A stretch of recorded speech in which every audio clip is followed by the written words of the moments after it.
வச்சிடறோம். அந்த பீரோலயே வச்சுக்கோ, இந்த பீரோலயே மனுஷா வச்சுக்கோ. பாடி உன் தங்கச்சி இன்னைக்கு வீடு காலி பண்ணதுல நம்ம போய் பொருள் கட்டில அதெல்லாம் நகர்த்தி வைக்கலாம். கொஞ்சம் ஹெல்ப்ஃபுல்லா அதெல்லாம் அவங்களே நவுத்திட்டாங்களே. அட இல்லடா, ஏதாச்சும் பாத்திரம் அது இதுன்னு இருக்குல்ல, அதெல்லாம் கட்டி சாக்குல வைக்கணும்ல, அதெல்லாம் போய் ஹெல்ப் பண்ணலாம்டா. பாவம் ஒத்தையெல்லாம் 2 குழந்தை வச்சுட்டு கஷ்டப்படுது இல்லடா. ஏண்டி நீயே என் தங்கச்சி கஷ்டப்படுறத பார்க்க முடியாம நீ கஷ்டப்படுறியா?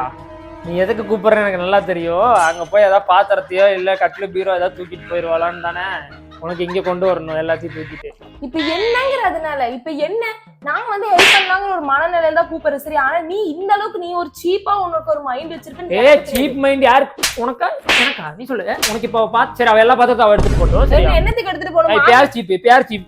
ஆமா, மாமியார் பார்த்தாலும் மருமகளுக்கு தானே. அப்புறம் உன் தங்கச்சி எல்லாத்தையும் இருக்கிற டிவி என்ன மருமையே எடுத்துட்டு போயிட்டா? அவளும் எங்க அம்மா வயிற்றுலதான் பிறந்தா. அவளுக்கும் பாத்திரம் எல்லாம் கொடுத்து அனுப்புவாங்க. சரியா?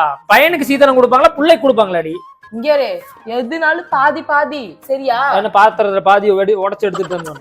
இங்க பாரு, இந்த அளவுக்கு நீ பேசிட்டு இருக்காத. அன்னைக்கு உங்க அம்மா வந்துட்டு பாவமா பார்த்து தனியா வேற போறாங்க, ஃப்ரிட்ஜ் வேற வாங்கி தரேன் அப்படின்னு சொல்லி ஏதாவது வாங்கி கொடுத்து அனுப்பிடுச்சுன்னா இருக்கிறது ஒரே ஒரு டிவி. இங்க டிவி இல்ல, திடீர்னு அங்க டிவி கொடுத்து விட்டாங்கன்னா மாமியாரோட மருமகள் தான். உன் தங்கச்சிக்கு வேணும்னா தங்கச்சியோட மாமியார் தெளிவா பெற்றிருக்க உங்க அம்மா உன்னை தெளிவா. இப்ப வரியா இல்லையா? டிவி போயிடும். போலையா நீ?